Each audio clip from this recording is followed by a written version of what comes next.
সামনের নির্বাচনে আওয়ামী লীগকে সুযোগ দিলেও আওয়ামী লীগ আসবে না, এটা হলো একটা বাস্তবতা।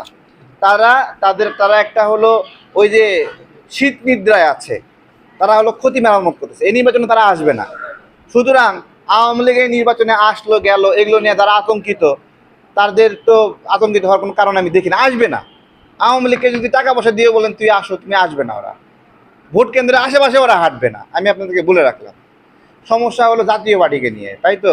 এখন জাতীয় পার্টি তো আওয়ামী লীগের মতো কালপ্রিট না, তারা কিন্তু আবার আওয়ামী লীগের নিষিদ্ধ যাচ্ছে না এখন আর, এখন বলতেছে জাতীয় পার্টির নিষিদ্ধ চাই।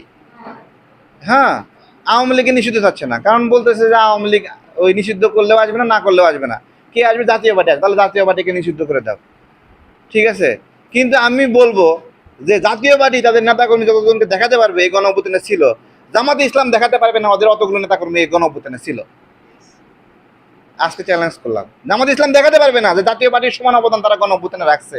বুঝছেন? এখন জাতীয় পার্টিকে নিষিদ্ধ করতে হবে। এখন জাতীয় পার্টি 24-এ নির্বাচনে অংশ ছিল, আগে নির্বাচনে অংশ ছিল, বিভিন্ন সময় দালাল ছিল, এগুলো বলতেছেন, খুব ভালো।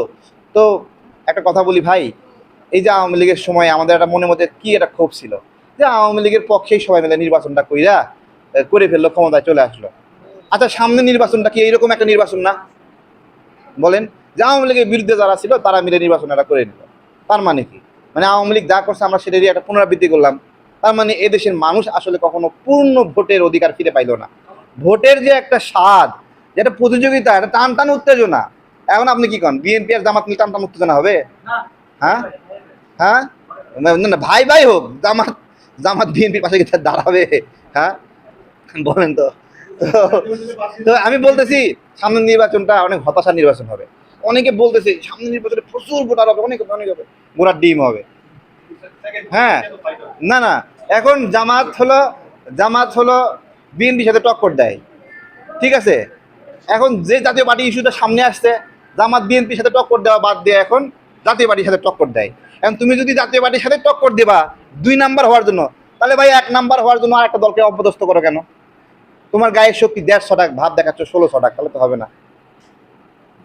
আওয়ামী লীগ বিষয়ে সর্বশেষ যে বক্তব্য, দেখেন, এই বাংলাদেশে 20% মানুষ আওয়ামী লীগের সমর্থক। 20%। আওয়ামী লীগ বলতে আরো বেশি।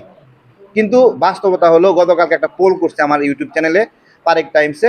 সেই পোলে 8-9 হাজার মানুষ ভোট দিছে। তো 400 মানুষ ওই পোস্টে গালি দিছে যে, হ্যাঁ, মানে জাতীয় পার্টির ধুয়ে দিছে। ক্যাপশনের হেডলাইন ছিল জাতীয় পার্টির অফিসে আগুন দেওয়া সঠিক কাজ কিনা। সেখানে ওরা 400টা গালি দিছে, গালি দিয়ে তো আর ভোটে যেতে যায় না, বুঝছেন। এটা জামাত ইসলামের জন্য শিক্ষা।